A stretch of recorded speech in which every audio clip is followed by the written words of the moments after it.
လက္ခဏာပညာမှာအခြေခံအကျဆုံးဖြစ်တဲ့ဒီလက်ပုံစံ9မျိုးကြောင့်ပြောပြမှာနော်လက်ပုံစံ9မျိုးကြတော့ဘယ်လိုမှတ်ထားကြလဲဆိုတော့လေပြက်နုတွေးရောထွေးကူနှိမ့်ကြဆိုပြီးတော့မှတ်ထားတယ်လေတောင်လက်ကြက်ကြက်လက်အနုပညာလက်အတွေးခေါ်လက်ရောထွေးလက်စိတ်ကူးရင်လက်ကန်နှိမ့်ကြတော့လက်ပေါ့နော်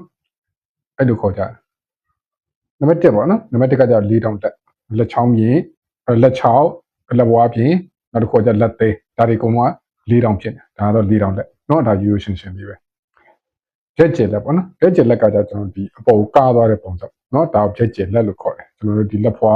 နောက်လက်ချောင်းနောက်တစ်ခုကလက်သေးပေါ့နော်ဒါလေးတွေကဒီအရင်ကဆူပြီးတော့အဖျားမှာကားသွားတဲ့ပုံစံလေးဒါလေးတွေကြတော့ကျွန်တော်ဒါကြက်ကြက်လက်လို့ခေါ်တယ်နောက်တစ်ခုကြတော့အနုပညာလက်တွေကြတော့လက်ချောင်းလေးတွေကကျွန်တော်တို့ဒီအချိုးစားညီညီအတော်တော်လက်လေးရှိနေတာမျိုးကိုကျွန်တော်ဒါအနုပညာလက်လို့ခေါ်တယ်ကျွန်တော်လက်တွေကဒါအနုပညာလက်တွေထဲမှာပါတယ်ပေါ့နော်တွေးခေါ်လ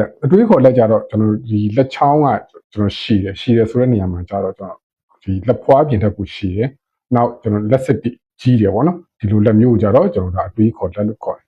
နောက်တစ်ခုကကြတော့ကျွန်တော်ရောထွေးလက်ပေါ့နော်ရောထွေးလက်ကကြတော့ခုနကလက်ပုံစံလေးတွေအကုန်လုံးပေါ့နော်ဒါရောထွေးပြီးတော့ပါနေတဲ့လက်ကိုရောထွေးလက်လို့ခေါ်တယ်နောက်တစ်ခုကကြတော့စိတ်ကူးရင်စိတ်ကူးလက်ကြတော့ကျွန်တော်တို့ဒါ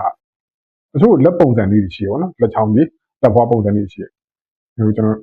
ဒီကင်လိုက်လို့ရှိရင်ကျိုးသွားမလားအောင်မြင်နော်လက်ကလေးတွေကတွဲလက်လေးကပါလက်လေးတွေနော်ဒီလက်ပိုင်ဒီလက်တွေကိုကြတော့ကျွန်တော်တို့စိတ်ကူးရင်လက်လို့ခေါ်တယ်နောက်တစ်ခုကကြတော့အခြေခံနှင်းကြတော့လက်ပေါ့နော်အခြေခံနှင်းကြတော့လက်ဒါကို elementary hand လို့လည်းခေါ်တယ်ပေါ့နော်